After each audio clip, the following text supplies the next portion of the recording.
13절 빌라도가 대제사장들과 관리들과 백성을 불러 모으고 이르되 너희가 이 사람이 백성을 미혹하는 자라 하여 내게 끌고 왔도다.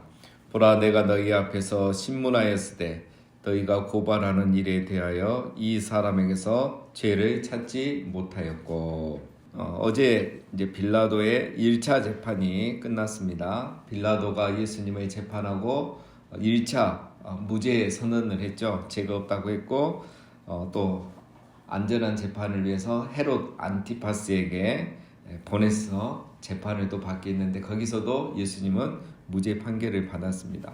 자, 그래서 이제 빌라도가 이 모든 것을 정리해서 백성들에게 선포하고 설명하고 2차 이제 무죄 선포를 하려고 하는 거죠. 자, 그러기 위해서 설명을 합니다. 14절 중간에 보면 보라, 내가 너희 앞에서 신문하였을 때, 자, 예수님을 끌고 왔기 때문에 내가 예수님을 너희 앞에서 신문하였다. 자, 너희 앞에서 이렇게 신문하였다, 이 말은 내가 이 모든 재판을 공개적으로 했다. 너희 보는 앞에서 다 공개적으로 공정한 재판을 했다, 이런 말이죠. 그런데 결과는 너희가 고발한 일에 대하여 이 사람에 대해서 죄를 찾지 못하였다. 너희가 고발을 했지만 내가 죄를 찾지 못했다, 이거죠. 그리고 뿐만 아니라 이제 헤롯도 무죄를 판결했다고 15절에 얘기하죠. 헤롯이 또한 그렇게 하여 그를 우리에게 도로 보내었도다. 보라, 그가 행한 일에는 죽일 일이 없느니라. 헤롯이 또한 그렇게 하여, 헤롯도 나처럼 공개 재판을 했다. 너희들과 함께 너희들 보는 데서 다 공개 재판을 했지만 헤롯 역시 죄를 찾지 못했고 예수를 다시 우리에게 보내지 않았느냐, 이렇게 말하는 거죠. 자, 빌라도는 이렇게 무죄 선언을 하면서 자기의 판결뿐만 아니라 헤롯의 판결을 이렇게 함께 인용하죠. 자, 이유는 어제 말씀드린 것처럼 빌라도가 자기만 이렇게 무죄 선언을 하면 이 반감을 살 수 있죠. 정치적 부담이 크기 때문에 헤롯도 무죄 선언을 했다, 이렇게 함께 함으로써 어떤 정치적인 부담감을 덜려고 그렇게 했던 겁니다. 그리고 이 재판 자체가 또 공정했다, 이걸 함께 말하고 있는 거죠. 자, 그래서 이제 빌라도는 예수님을 풀어주려고 가는 겁니다. 16절에 그러므로 때려서 놓겠노라. 왜냐하면 죽일 일이 없었기 때문에 예수님을 때려서 놓아주겠다. 자, 그런데 이제 이상한 거 있죠. 16절에 보면 뭐가 이상합니까? 분명히 앞에서는 죄를 찾지 못했고 죽일 일이 없다고 이렇게 말해놓고 그냥 놓아주면 되는데 때려서 놓아주겠다, 이렇게 말해요. 때려서 놓아주겠다. 자, 왜 무죄인데 굳이 이렇게 때려야 되는 이유가 뭘까요? 이게 이제 타협안입니다. 타협안. 분명히 무죄인데 그대로 풀어주면 되는데 그냥 풀어주면 백성들이 밀란이 일어나는 거예요. 자기들이 어떤 불만을 표출하고 있는 거기 때문에 이걸 그냥 놓아주면은 너무 부담감이 큰 겁니다. 지금 우리가 계속 배경을 보고 있는데 2월절 기간이잖아요. 수많은 사람들이 지금 100만 명이 예루살렘 안에 이렇게 모여 있단 말이에요. 그런데 그냥 풀어주면 밀란이 일어나면 자기에게 큰 타격이 되기 때문에 죄는 없지만 너희들이 워낙 그러니까 그러면 때려서 벌은 주고 풀어주겠다, 이런 나름대로의 타협안입니다. 자, 그런데 어떻게 해야 되죠? 17, 18절 무리가 일제히 소리질러 이르되 이 사람을 없이하고 바라바를 우리에게 놓아주소서 하니. 자, 17절이 없는데 갑자기 18절에서 바라바를 놓아달라 하니까 이제 흐름이 안 맞죠. 자, 17절에 이제 다른 사본에 보면은 이런 말이 있어요. 우리 다른 복음서에도 있죠. 명절에는 반드시 한 사람을 놓아주더라. 이런 말이 17절에 들어가 있습니다. 그런데 이제 우리 개역개정 성경은 이제 성경 사본이 여러 개가 있는데 그 중에 제일 오래된 고대 사본을 이제 그걸 기준으로 해서 이렇게 번역을 했기 때문에 그 사본에는 17절이 없어요. 그래서 이제 빼놨지만 여기에 이제 무슨 말이 들어갔는지는 우리가 다른 복음서나 다른 사본을 보면 알 수 있습니다. 자, 그래서 그 말에 거기 17절은 명절에는 한 사람을 반드시 놓아주더라라는 말이 있습니다. 우리로 하면은 우리 뭐 광복절 특사 뭐 이렇게 하고 연말에 특사하고 이렇게 하잖아요. 자, 6월절 특사가 있습니다. 유대인 전통에도. 자, 근데 우리하고 다른 점은 뭐냐면 우리는 이제 특사 이 특별 사면권은 이제 대통령에게만 있죠. 자, 그런데 이 유대 문화에서는 이 특사를 유대인이 건의를 합니다. 이번에는 우리 중에 누구를 특별 사면해 주세요. 이렇게 하면은 총독이 그거를 승인해 주는 거예요. 그런 문화인 겁니다. 자, 그런데 지금 이제 빌라도가 그 특사 대상자를 선청을 해요, 먼저. 빌라도 굉장히 머리가 좋습니다. 예수님과 바라바 중에서 너희가 선택을 해라. 자, 이 안에는 빌라도의 계산이 있죠. 이렇게 하면은 바라바가 너무 잔인하기 때문에 이 바라바를 죽이고 예수님을 특사시키라는 이런 요구를 예상을 한 겁니다. 빌라도는 사실 그걸 기대한 거예요. 왜냐하면 빌라도는 누굴 사형시키고 싶겠습니까? 예, 바라바죠. 왜냐하면 바라바는 이미 밀란을 일으켰던 사람이에요. 그래서 이 계속 또 다시 석방되면은 자기에게 정치적 부담 굉장히 큰 겁니다. 이것도. 그래서 이 기회에 예수님은 살려주고 바라바는 처형하고 싶은 게 이제 빌라도의 또 하나의 계산이었는데, 백성들은 어떻게 하죠? 바라바를 우리에게 놓아주라 라고 이렇게 오히려 외칩니다. 그러니까 빌라도의 생각과는 완전히 반대가 된 거죠. 자, 바라바는 어떤 사람입니까? 19절에 보면은 이 바라바는 성중에서 일어난 밀란과 살인으로 말미암아 옥에 갇힌 자라. 그러니까 바라바는 이미 밀란을 일으킨 사람이고, 그리고 이 밀란에 동참하지 않은 사람을 또 죽인 사람이에요. 굉장히 과격한 사람이죠. 이렇게 주동만 하는 게 아니라 협력 안 한 사람들을 죽였다는 거죠. 그래서 바라바가 그것 때문에 이미 감옥에 이렇게 가 있는데, 바라바가 감옥에서 이 소식을 들었을 때 어땠을까요? 아무리 내 백성이지만 이놈들 넘어간다. 자기 기가 의심될 거예요. 아니 어떻게 나를 놔달라고 예수를 죽이라고 하지? 그랬겠죠. 자, 20절. 빌라도는 예수를 놓고자 하여 다시 그들에게 말하되 그들은 소리질러 이르되 그를 십자가에 못 박게 하소서, 십자가에 못 박게 하소서 하는지라. 빌라도는 처음부터 예수님을 그렇게 놓아줄 생각이었죠.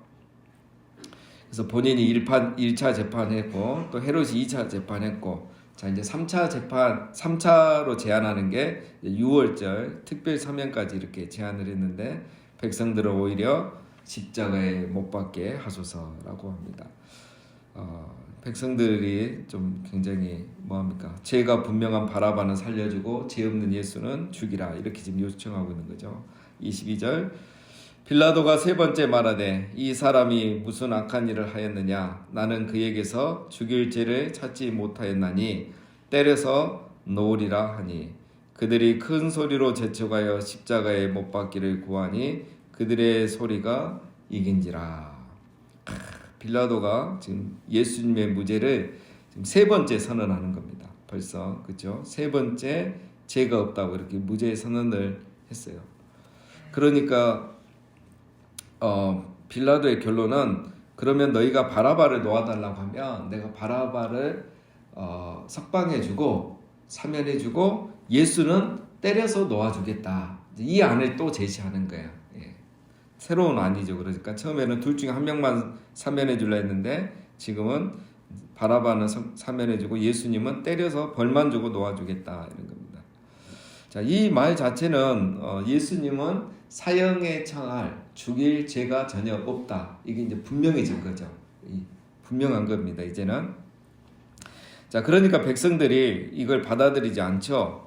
원래 목적은 바라바의 석방이 아니고 이 사람들은 예수님을 죽이는 게 목적인 거예요. 그래서 이 제안을 받아들이지 않습니다. 지금 이 분위기, 23절에 그들이 큰 소리로 재촉하여 십자가에 못 박기를 구하니, 자, 이 말은 이제 분위기가 어떤 분위기냐면 이제 지금 막 폭동이 일어나기 직전인 거예요. 빌라도가 이렇게 말하니까 예수님은 때려서 놓아주겠다 이러니까 지금 백성들이 폭동을 일으키는 거죠. 막 이게 무섭잖아요, 그죠? 큰 이제 데모가 일어나니까.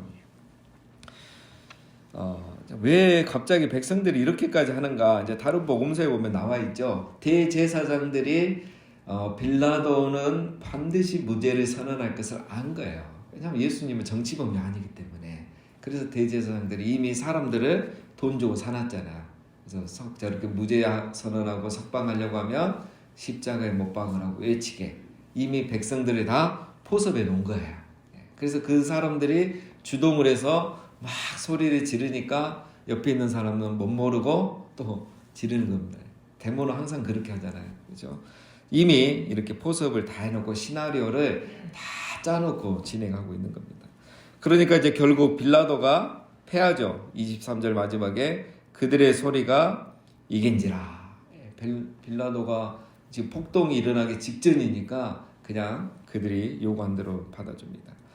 자, 다른 복음서에 보면은 이제 이때 무죄 이제 예수님을 이렇게 넘기기 전에 십자가에 이렇게 넘기기 전에 빌라도가 한 가지 그 판결을 내리기 전에 한 게 있죠. 손을 씻으면서 자기는 이 사람의 피해에 대해서는 나는 무죄하니 너희가 당하라. 이제 이 말을 하고 예수님을 넘겨줍니다. 그렇게 말하니까 이 백성들이 그때 빌라도가 했던 말이 있죠. 뭐라고 합니까? 그 피를 우리와 우리 자손에게 돌리소서 이렇게 얘기를 했습니다. 그래서 그 자기들이 돌려받은 핏값이 뭐였습니까? 주 40년 뒤에 주 70년에 40년 뒤에 주 70년에 성전이 파괴되고 예루살렘 성이 멸망하고 그렇게 되면서 그 전쟁 하나로 예루살렘에 있던 유대인 110만 명이 죽고 그 다음에 10만 명 가까운 사람들이 포로로 잡혀가고 그리고 1900년 동안 나라가 없이 살면서 유대인이 600만 명이 넘게 이렇게 학살을 당하는 이 엄청난 핏값을 그들이 말한 대로 그렇게 당하게 된 것이죠. 자, 24절. 자, 이에 빌라도가 그들이 구하는 대로 하기를 언도하고 손을 씻고 이렇게 이제 예수님을 언도하는 겁니다. 그들이 요구하는 자 곧 밀랑과 살인으로 말미암아 옥에 갇힌 자를 놓아주고 예수는 넘겨주어 그들의 뜻대로 하게 하니라. 자, 빌라도가 백성들이 요구하는 대로 결국은 넘겨줍니다.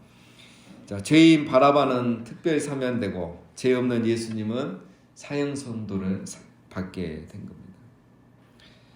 재판관인 빌라도는 자기 입으로는 무죄라고 말하고 입으로는 또 사형을 선고했죠.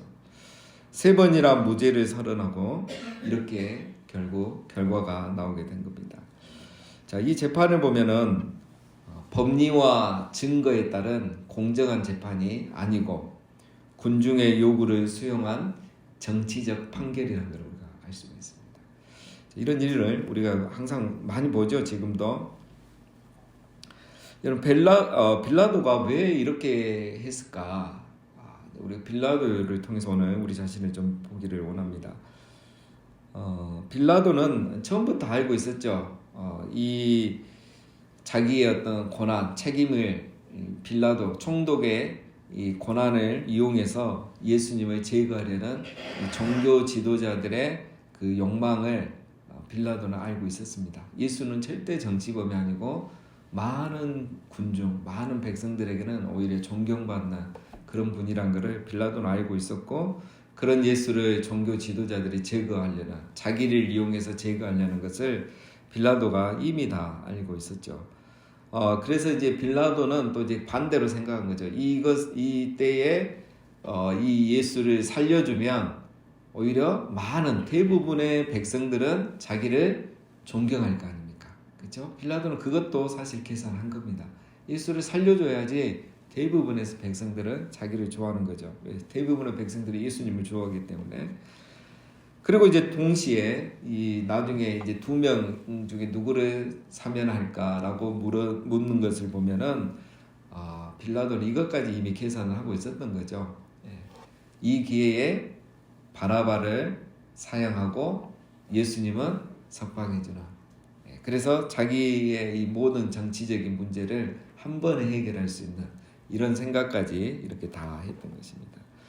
자, 이걸 보면은 빌라도는 어떤 사람입니까? 애초부터 정치적 계산으로 판결에 임했기 때문에 3번이나 무죄를 선언하고도 결국은 사형을 온도하는 이런 말도 안 되는 자기 스스로도 용납할 수 없는 이런 큰 실수를 하게 된 겁니다. 사실은. 그렇죠? 빌라도는 정말 이 예수님을 살릴 수 있는 자기에게만 가진 정말 역사적으로 정말 유일한 이 기회를 빌라도는 지금 놓친 거예요. 물론 이제 모든 상황은 이제 이렇게 해서 죽게 되어 있겠지만 가룟 유다가 예수님을 팔 유혹을 자기가 넘겼으면 또 다른 누군가를 통해서는 성취되는 것처럼 빌라도가 이걸 안 해도 이제 누군가를 통해서 하겠지만 중요한 건 빌라도가 자기 예수님을 살릴 수 있는 이 기회를 잃은 거죠. 자, 여러분 우리가 빌라도를 통해서 오늘은 우리의 모습을 보기로 합니다. 여러분 모든 권리에는 책임이 따릅니다. 모든 권리에는 책임이 따라요. 빌라도가 손을 씻었다고 해서 여러분 책임이 사라집니까? 아니잖아요. 권리만 누리고 책임은 지지 않는 게 지금 세상인데 결코 하나님의 나라에서 하나님의 원리에서는 그런 게 통하지 않습니다.